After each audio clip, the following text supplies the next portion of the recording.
see Conrad limping and scurrying around back there. I think Cody Rhodes is. I don't know if I can call it. What name does he use? God Almighty! Is somebody going to sue me? Cody Rhodes, Cody Reynolds. Where's Matt Striker?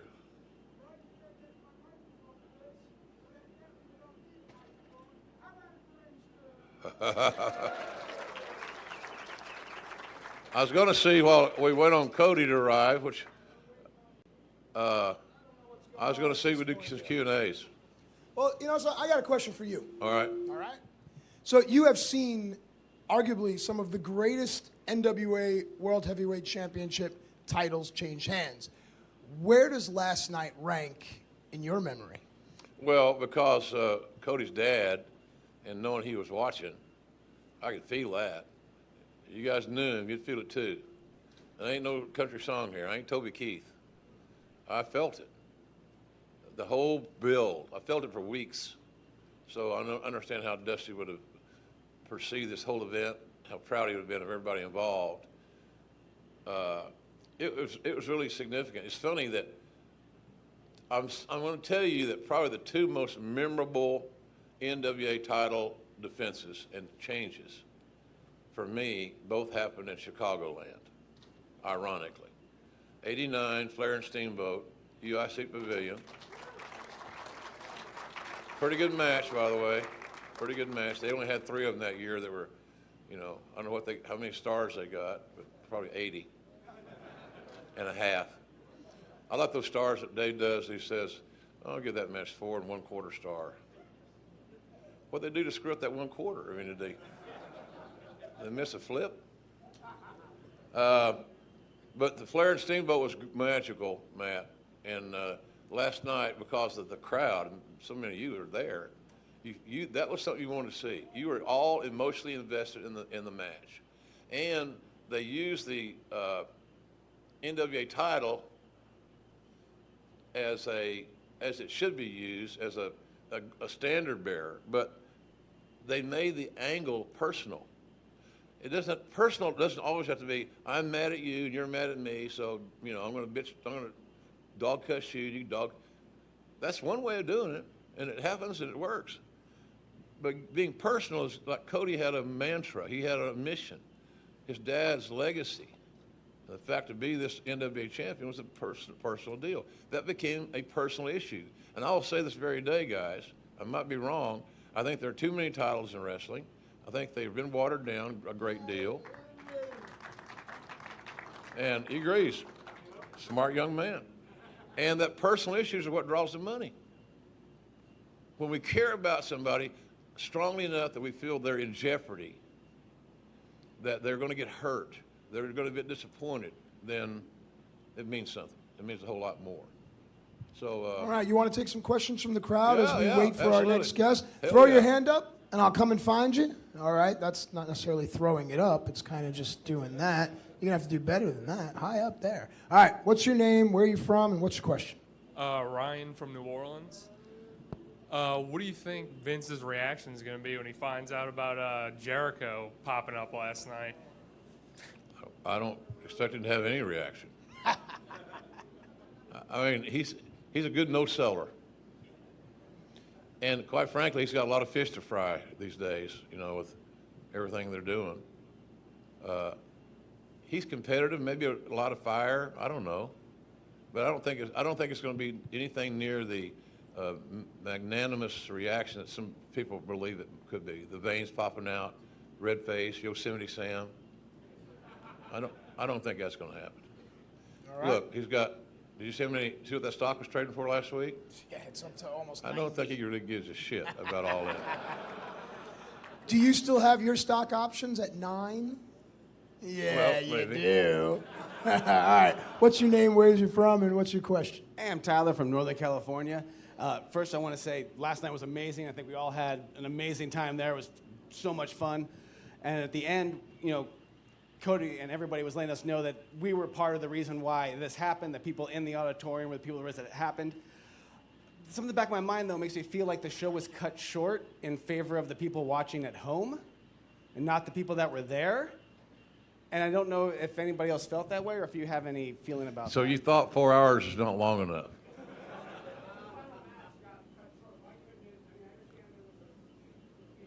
Well, they committed to a television event. That's how they, and even though you guys paid your tariff to get in the door and get a ticket, they ain't gonna make no profit on the gate. Not with that overhead. They gotta sell pay-per-views. And I heard they did an amazing job.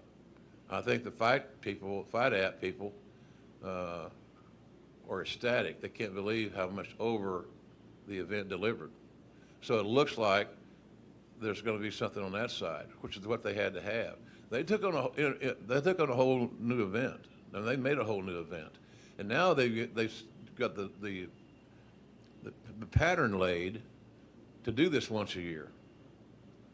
And so I said, well, they should do it more than that. Maybe they should. I'm not the marketing genius. Some of you may be, but I see this being very special if it's once a year.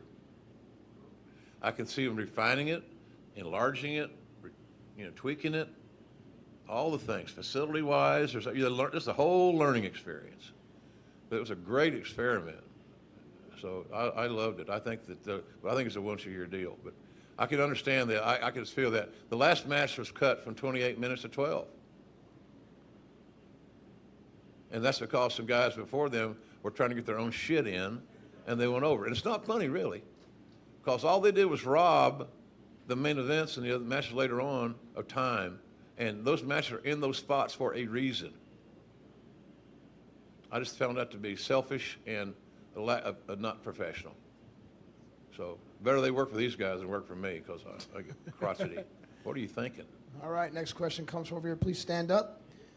Face that camera right there. And, of course, very quickly, we all want to say thank you to Fight TV for bringing the world this amazing, amazing event. What's your name, where are you from, and what's your question, please? Hey, I'm Randy. I'm from Indianapolis. JR, thanks for coming out to join us today. Throughout your career, you have had dozens, maybe hundreds of different broadcast partners, some that we are really, really familiar with, like Jerry Lawler or Tony Schiavone. Who is someone that you have worked with in your career that you really enjoyed, whose work we might not be familiar with or that we might not expect, that you really had a great time calling matches with? He didn't ask me about the well-dressed part. It's nice of you to dress up today, Matt, too. I always appreciate your professionalism. I'm a man of the people. His voice is starting to sound like Dick the Bruiser, who for many years I thought Dick the Bruiser was a porn star. Until I met him, and he was just Dick. Bob Caudle would have to be on that list. And if you lived in the Carolinas, you would have known that Bob Caudle was the voice of Mid-Atlantic Wrestling for many years and was an amazing broadcaster. He was a legitimate broadcaster. He just wasn't a wrestling guy. He did weather, he did news, he worked for WRAL Television, Channel 5 in Raleigh. So he's a major player in that market, and he loved wrestling, and he got good at it. So when I started working there for Crockett, the first assignment Dusty gave us was with Tony and I together, and everybody was worried about, well, two play-by-play guys can't coexist, which is the biggest fallacy in the world. That's like saying Ronda Rousey doesn't deserve a push because she hasn't paid her dues. Where in the hell is the list of dues? Has anybody got the list of dues? Can you just text them to me, tweet them to me, Facebook me? I don't give a shit. Any of that's fine. There's no rules like that. So I said, well, I can do. Tony leads us in, and Tony gets us a break, and in between we just volleyed back and forth. It worked. It worked. So you can work with anybody if you just listen. That's the key thing about commentary. But Bob was really good, very underrated. So when I attained a little bit of influence there, I made Bob my partner. And that's like when I made Paul Heyman my partner in WCW, long before we worked together in WWE, the year that Jerry took his sabbatical. And the booking committee says, what are you thinking? He's going to kill your career. But I made them happy because it took him off their hands, him being Paul, because he was a wonderful pain in the ass. He had better ideas than the booking committee, and they didn't want to admit that. Because unless you haven't heard this deal, guys, there are those in the wrestling business who are somewhat egocentric. All right, please stand up. face this way. What's your name? Where are you from? And what is your question? I can hold the microphone. I'm Glenn from St. Louis, Missouri. So my question is, aside from people trying to get themselves over, what would you say was the biggest criticism of yours from last night? Criticism? Well, the show was arguably overbooked based on the time, the budgeting of the time. But, that's a minor deal. You got, this whole thing has been amazingly successful. I couldn't think of anything too severe that I would say other than maybe a little bit long. See, here's the deal. I'm not a big fan of 3-hour Raws. I'm not a big fan of 4-hour pay-per-views, much less, 5 or whatever. All I know is that at the greatest Royal Rumble in Saudi Arabia, Lawler and I flew in the air 37 hours, and we worked an hour of a few sound bites on the pregame show. Did you see that? No. Do you hear that? No kidding. I don't do those anymore. But it's just a matter of knowing the audience and knowing what you're doing, and you guys loved it. And I'm sure some of you would sat there another 2 hours if they'd give you something, right? So that's the only thing, maybe, because I don't like to see the main event that's there because it was earned and should have been there to have its time cut. You just don't want, as a producer and as a booker or someone in that role, as I've been in my lifetime, and I don't see this a lot in wrestling, you have to keep the main event more clean. In other words, the guys in the main event should be given the first opportunity to use a table, let's say. That's simple. Now you say, well, what about a table match? Okay, all right, Einstein, yeah, that counts. But seriously, the main event's got to be protected. And so last night, that was adversely affected by other guys before them going too long. And that's unfortunate. All right, stand up. You're ringside with Jim Ross. What's your name? Where are you from? What's your question, please? Dave from Pittsburgh. I was wondering, with the MSG show in April, the ROH New Japan one selling out and going up against NXT TakeOver the same day, do you think that Vince will sign Cody, Omega, the Bucks, a lot of these people to keep them out of that show? And if so, do you think they'll go to NXT or the main roster? Interesting question. Well, here's the thing. He's not going to lose a bidding war with anybody. End of story on that one. So therefore, if you're comfortable with the creative process and how you're going to be presented, then certainly the money is the bottom line. In most cases, when somebody says it's not about the money, it's all about the money. These women and men have a short shelf life. They're doing a real amazing job. The travel is killer. The bumps are killer. There's no off season.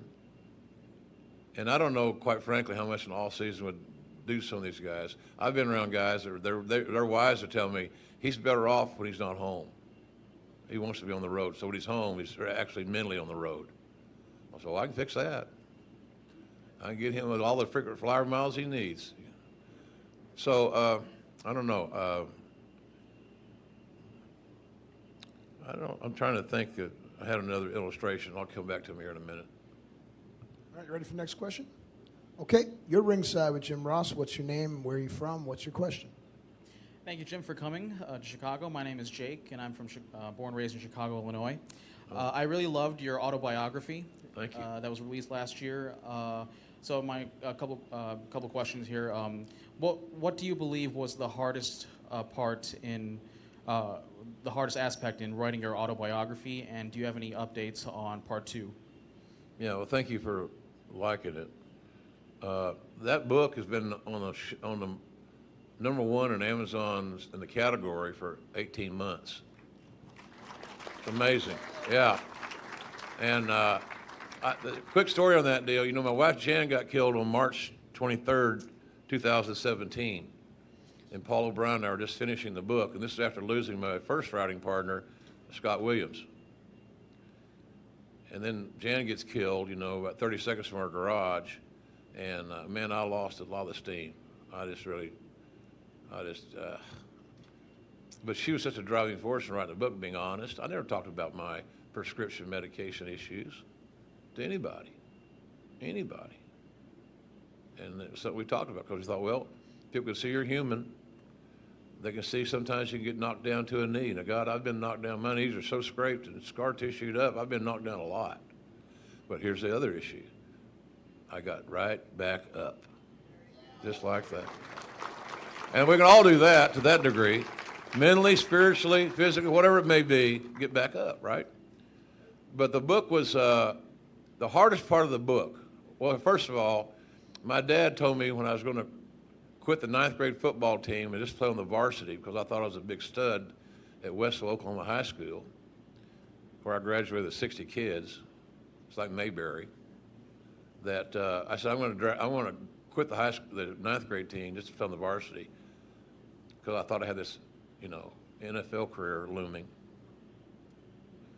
Another fantasy world I lived in. Roller derby, pro wrestling, and me playing pro football. All fantasy. So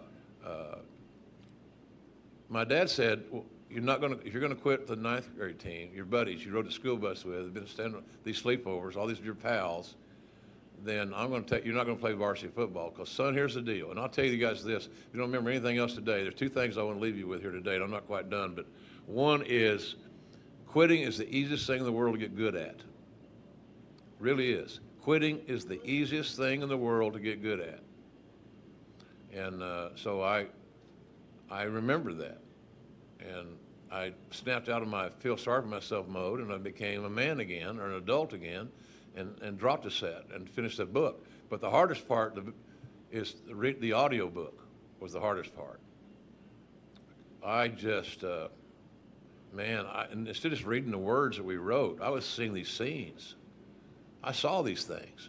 And a lot of them had to do with my wife, Jan. It's just, it's hard. And I cried a lot during the reading of this book. It didn't make air. My ego would not allow that. And I said, we all have massive egos to some degree, unfortunately. But I had to work hard to get through it.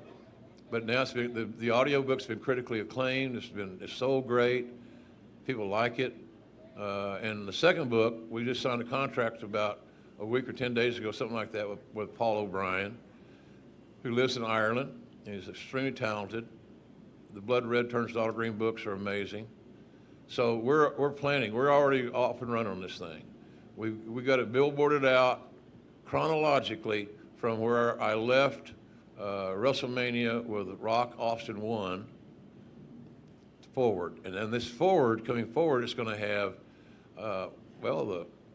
me teaming with Vince and Lawler, then Lawler and myself, me and Paul and I, which is very big to me. Working with Paul Heyman was really exciting, and we'll do that again someday. Mark my words, somewhere. And the Attitude Era, the Monday Night Wars, the original incarnation of the XFL, and my role in the XFL, man. You talk about somebody working every day, but can you imagine a fat guy from Oklahoma getting to eat all the catering he wants, get paid for calling football games and wrestling? If they had roller derby like on Wednesday, I'd have been in hog heaven, man. I'd had it all. The trifecta, baby. So that book's going to have a lot of stuff. This also, unfortunately, going to have, my 2 more bouts of Bell's palsy. So if I took pictures of you guys today and I didn't smile, you know why. I like seeing you, but I can't smile. And my wife Jan's death. So this next book has got a lot of heavy-duty stuff. Me being moved from Raw, unannounced, unknown, to SmackDown in 2008 in San Antonio, and I still remember it. It wasn't a great day for me. And I also didn't handle it well. It taught me another lesson. Don't get so full of your own shit that you believe the show can't go on without you, because guess what? It can, and it does. So all a growing period. I think you'll like the second book. I got to make sure we got a lot of funny stuff in there because some of those topics are kind of, I don't want to say morbid, but they're going to be kind of serious. So we hope the target is December or Christmas time, holidays of next year, 2019. Okay. In the meantime, if you haven't bought my books, I'm not kidding. I'll gladly sell you one today at the table, the gimmick table. There you go. All right, we have another question. You're ringside with Jim Ross. What's your name? Where are you from? And what is your question, please? I am Robert. I'm from Bloomfield, Indiana. And I do play-by-play on the independent circuit from time to time. One thing I wanted to ask you was, last night I saw moves in the ring that were going so fast and that I had never seen before in my life. When you run into that situation when you're calling a match, how do you handle that, and how do you research maneuvers that you've never seen? Well, Robert, some New Japan fans think I don't do a very good job of that. And they have the right to their opinion. I just don't choose to agree with them. It's hard. The one thing about wrestling at a fast pace is that you don't allow your audience time to process what they have just seen. And it's a series of, I said this to somebody that maybe today, to me a wrestling match has got to have peaks and valleys. It's got to get you up there and almost, you got to have some of this. And sometimes in the high spot matches that are really bump, bump, bump, bump, bump, it's the music track is like, it's there, it's static, because it's all same piece, same pace, same speed. So I don't try to call all those moves because it would clutter up the broadcast. It sounds stupid if you try to call every single spot. We're doing television. If you're vision impaired, then I'd probably give you a short change in that. Don't call this all the spots that are bing, bing, bing, bing, bing, bing, bing, bing, bing.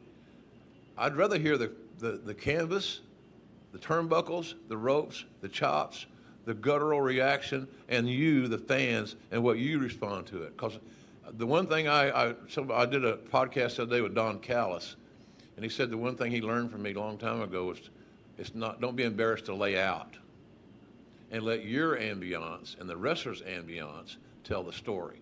Then you embellish it. What we have always done as wrestling announcers should be this story of we are the providers of lyrics to the music that a wrestler makes. It starts with the music. It doesn't start with the lyrics in this scenario. And that's how I've always looked at my job. And laying out is not a bad thing.